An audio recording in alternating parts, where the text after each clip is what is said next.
Morning students, how are you.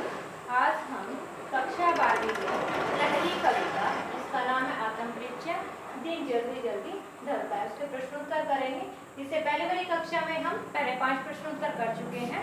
आज हम छठे प्रश्न से शुरू करते हैं। हमारा छठा प्रश्न क्या है? कवि और संसार में क्या भिन्नता है। यहाँ पे कवि और संसार कि कवि की धारणा क्या थी और संसार की धारणा क्या थी, उन दोनों की सोच क्या क्या थी, वो दोनों अलग अलग कैसे हैं। कवि हमसे प्रश्न पूछना चाहता है, आइए हम इसका उत्तर करते हैं। कवि प्रेम व मस्ती में मदमस्त रहता है। यहाँ पे क्या कहते हैं कि जो कवि है वो क्या अपने ही प्रेम और अपने ही मस्ती में हमेशा मस्त रहता है। वह प्रेम रूपी मदिरा पीकर उसी के आनंद में डूबा रहता है या डूबा हुआ है।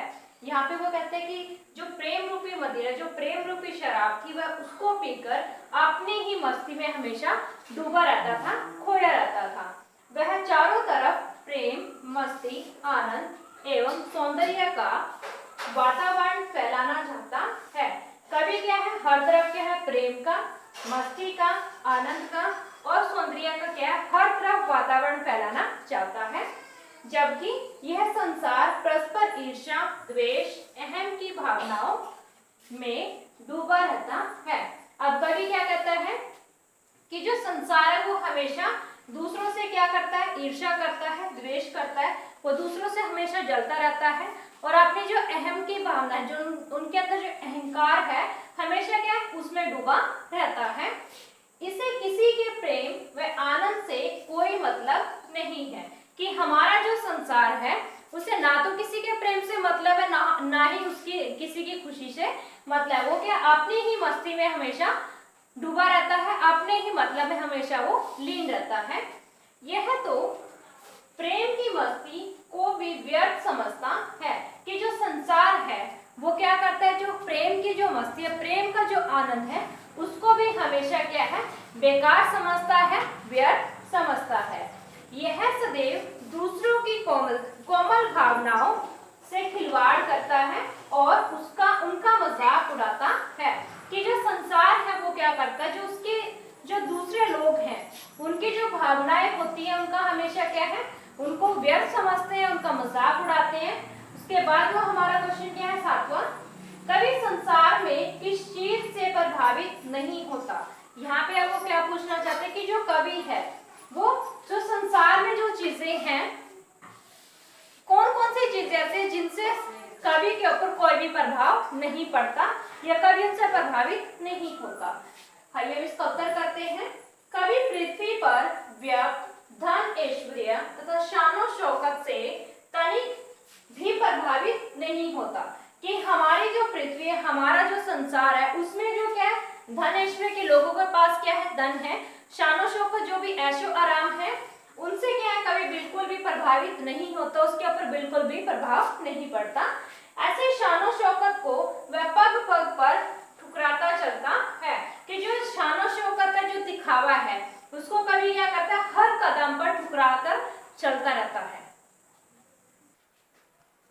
वह कहता है कि जिस पृथ्वी पर यह संसार झूठे धन, ऐश्वर्य तथा शान और शौकत खड़ा करता है, वह ऐसी ऐश्वर्य परिपूर्ण पृथ्वी को पग पग पर ठुकरा देता है। यहाँ पर कवि क्या कहना चाहता है कि जिस पृथ्वी पर, इस संसार में यह दुनिया क्या करती है? झूठे धन, ऐश्वर्य की जो झूठा दिखावा होता है, उसे जो झूठे दिखावे से अपना रुतबा दिखाते, अपनी शान और शौकत दिखाते हैं, खड़ा करते हैं, तो वह क्या ऐसी ऐश्वर्य परिपूर्ण पृथ्वी की ऐसी मतलब दिखावे की दुनिया से वो क्या करता है? उसको पग पग पर ठुकरा देता है, उसको पग पग पर छोड़कर चलने की क्षमता रखता है।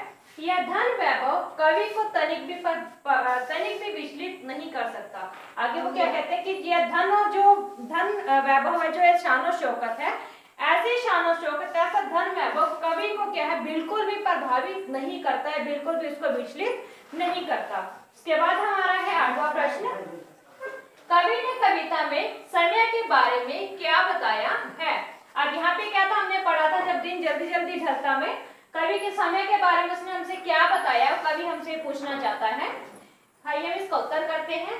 कवि का कथन है कि समय परिवर्तनशील है। हमने पढ़ा था कि जो हमारा जो समय होता है वो क्या है, चलता रहता है, हमेशा क्या परिवर्तनशील है, हमेशा वो क्या है, चलता रहता है। वो किसी का भी इंतजार नहीं करता, वो अपनी गति से हमेशा चलता है। जो निरंतर चाल्यमान अवस्था में रहता है, यहाँ पे वो क्या कहना चाहते हैं कि जो लगातार क्या वो चलता रहता है, जो समय वो लगातार चलता रहता है, वो किसी का इंतजार नहीं करता, वह कभी भी नहीं रुकता। समय के इसी परिवर्तन और अभाव को देखकर दिन में चलने वाला पथिक भी यह सोचकर अत्यंत शीघ्रता से चलता है कि कहीं जीवन रूपी रास्ते में एक ही रात ना हो जाए, जबकि उसकी मंजिल भी अधिक दूर नहीं है। अब यहाँ पे वो कहता है कि जो समय है वो हमेशा क्या चाल्यमान है, हमेशा चलता रहता है, वो कभी नहीं रुकता। उसके बाद वो कहता है कि जो पथिक है वो क्या करता है, वो चलता रहता है हमेशा अपने रास्ते पर। किसके अभाव में, कि जो समय है वो हमेशा परिवर्तन होता रहता है, हमेशा चलता रहता है। और उसके बाद कि दिन के अभाव को देखकर वो क्या है, जब पथिक अपनी यात्रा पर चलता है उसको क्या होता है कि जो दिन है कहीं वो रुक ना जाए, कहीं वो खत्म ना हो जाए मेरी मंजिल पर पहुंचने से पहले। इसलिए ऐसा देखकर वो क्या करता है कि वो लगातार अपने जो चलने की गति है उसको बढ़ाता रहता है, कहीं जीवन रूपी रास्ते में रात ना हो जाए। और वो क्या सोचता है कि कहीं मैं अपनी मंजिल पर पहुंचने से पहले क्या है, रात ना हो जाए, कि जहां पर मैंने पहुंचना है, जिस मंजिल पर पहुंचना है वहां पर चलते चलते रात ना हो जाए। अगर रात हो गई तो मुझे रुकना पड़ेगा। तो इसलिए वो क्या करते हैं, हमेशा क्या जो अपनी मंजिल तक पहुंचने के लिए अपने जो कदमों की जो गति है वो बढ़ाते रहते हैं और अपनी मंजिल की ओर क्या है, बढ़ते रहते हैं। और उसको पता होता है कि जो मेरी मंजिल है वो क्या अब ज्यादा दूर नहीं है, मैं आसानी से उस तक पहुंच सकता हूँ। फिर भी वो क्या है, अपने जो कदमों की जो गति है हमेशा वो बढ़ाते रहते हैं और अपनी मंजिल की तरफ बढ़ते रहते हैं।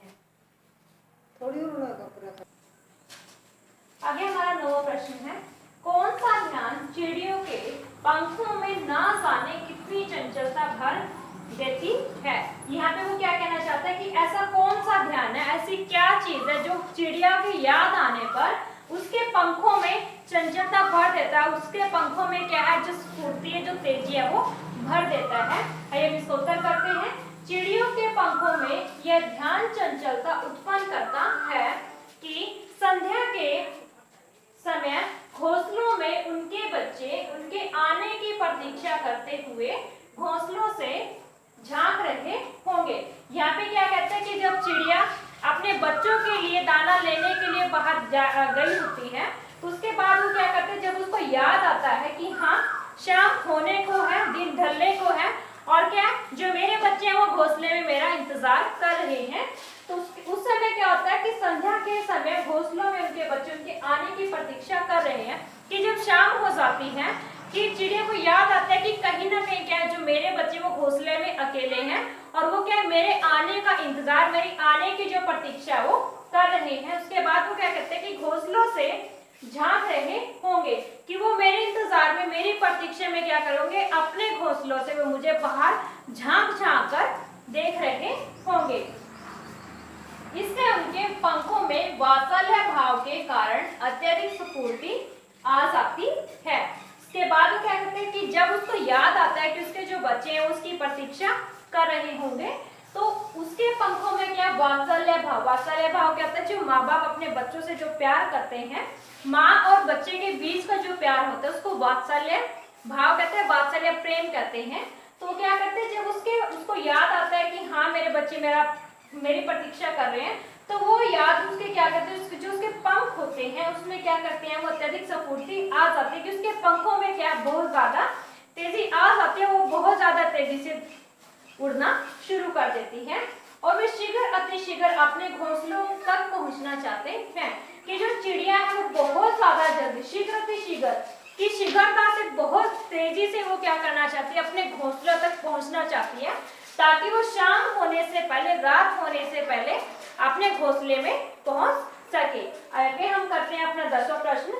पथिक के पांवों को कौन सा प्रश्न कमजोर कर देता है। पथिक क्या है, जो रास्ते पर चल रहा होता है, जो यात्री होता है। अब वो क्या कहते हैं कि जो पथिक के पांवों को, कि ऐसी कौन सी चीज है, ऐसा कौन सा प्रश्न है जो पथिक के पांवों को कमजोर कर देता है कि जो यात्री चल रहा है और जब उसको वो चीज याद आ जाती है, उसको किसी की याद आ जाती है, तो उसके जो पांव है, जो उसकी चलने की जो गति है वो कम क्यों हो जाती है। आइए हम इसका उत्तर करते हैं। कवि कहता है कि जब सब पथिक के हृदय में यह प्रश्न उठता है कि कौन उसके लिए व्याकुल है। यहाँ पे वो क्या कहना चाहता है कि जब पथिक अपनी यात्रा पर चल रहा होता है, अपने रास्ते पर चल रहा होता है और उसको याद आ जाता है कि क्या कोई ऐसा है जो मेरी प्रतीक्षा कर रहा है, जो मेरा घर पर इंतजार कर रहा है, तो उसको क्या, उसके हृदय में, उसके दिल में क्या होता है, एक प्रश्न उठता है, क्वेश्चन उठता है कि कौन उसके लिए व्याकुल है, कि ऐसा कौन है जो उसके लिए बहुत ज्यादा दुखी है, उसकी आने की जो प्रतीक्षा कर रहा है, उसकी आने की प्रतीक्षा में बहुत ज्यादा दुखी है। उसके बाद वो कहते हैं अर्थात कौन उसकी प्रतीक्षा कर रहा है, कि ऐसा कौन है जो उसकी उस प्रतीक्षा कर रहा है या उसका इंतजार कर रहा है। तो यह प्रश्न उसके पांवों को कमजोर कर देता है। तो जब उसको यह चीज याद आती है कि हाँ कोई मेरा घर पर प्रतीक्षा कर रहा है, मेरे घर पर प्रतीक्षा कर, इंतजार कर रहा है, तो कहीं ना कहीं जब उसको इस चीज की याद आती है तो उसके पांवों की जो गति है वो धीमी पड़ जाती है, उसकी चलने की जो गति है वो धीमी हो जाती है और यह उसे सुस्त बना देता है। और कहीं ना कहीं क्या है, उसके अंदर आलस्य भर जाता है, वो कहीं ना कहीं क्या है, अपने अंदर थकान महसूस करना शुरू कर देता है कि हाँ मेरा घर पर क्या कोई इंतजार कर रहा है, मेरी जो आने की जो प्रतीक्षा उसमें वो क्या बहुत ज्यादा दुखी हो रहा है। और इससे राही के हृदय में अपार व्याकुलता भर जाती है। उससे आगे क्या आता है कि जो राही होता है, जो पथिक होता है, जब उसको याद आता है कि हाँ मेरी याद में कोई व्याकुल हो रहा है, मेरी प्रतीक्षा में कोई व्याकुल हो रहा है, तो उससे क्या, उसका जो हृदय होता है वो क्या बहुत ज्यादा दुखी हो जाता है, क्योंकि उसे लगता है किसी को उसकी प्रतीक्षा है, कि कहीं ना कहीं उसको क्या होता है, उसके दिल में एक मतलब भावना उत्पन्न होती है कि कोई तो ऐसा है कि जो मेरा घर पर इंतजार कर रहा है, कहीं पर भी मेरा इंतजार कर रहा है। आगे हमारा है 11वां प्रश्न। कवि ने संसार को मूर्ख क्यों कहा है, कि जो कवि है उसने संसार को मूर्ख क्यों कहा है, कि जो संसार है वो मूर्ख है, वो क्यों है। आइए हम उत्तर में पढ़ते हैं। इसका उत्तर है कवि संसार को मूर्ख इसलिए कहता है क्योंकि यह संसार सत्य की खोज में मिटे असंख्य महापुरुषों को देखकर भी सचेत नहीं हुआ है। कवि क्या कहना चाहता है कि जो संसार है वो मूर्ख इसलिए है क्योंकि हमारे यहाँ पर क्या है, बहुत बड़े बड़े क्या है जो महापुरुष है, कि बहुत बड़े बड़े ज्ञानी ऐसे थे जो क्या है संसार सत्य की खोज में, कि जो सत्य है, जो हमारे जीवन का जो सत्य है, जो संसार का जो सच है, उसको जानने की कोशिश करते हुए, उसको जानने की खोज में क्या था, उन्होंने अपना जीवन त्याग दिया था। उसके बाद वो कहते हैं कि इतना कुछ देखने के बाद, इतना कुछ सुनने के बाद भी आज का जो संसार है वो भी क्या, इस संसार का जो सत्य है उसको जानना नहीं चाहते, उनके जीवन का लक्ष्य क्या है उसको जानना नहीं चाहते। सत्य को जानने के लिए असंख्य महापुरुष लोग यत्न कर मिट गए हैं। आगे वो कहते हैं कि जो संसार का जो सत्य है उसको जानने के लिए क्या थे, असंख्य महापुरुष, जिनकी क्या है गिनती भी नहीं होती, जो बड़े बड़े जो लोग थे, महान जो लोग थे, वो क्या था, सच की खोज में करते करते, सच की खोज करते करते, प्रयास करते करते उन्होंने अपना जीवन गवा दिया, उन्होंने अपना जीवन खो दिया। उसके बाद वो कहते हैं वह बात जानकर भी यह है संसार कुछ भी सीखना नहीं चाहता, कि उनको पता है कि जो जीवन का जो सत्य है उसको जानना इतना आसान नहीं है, इतना आसानी से हम अपने जीवन का जो सत्य है उसको नहीं जान सकते। लेकिन क्या था, इतना कुछ सोचने के बाद भी जो हमारा जो संसार है, हमारे जो संसार के लोग हैं, वो क्या है, जीवन के सत्य को जानना नहीं सीखे या वो सीखना नहीं चाहते।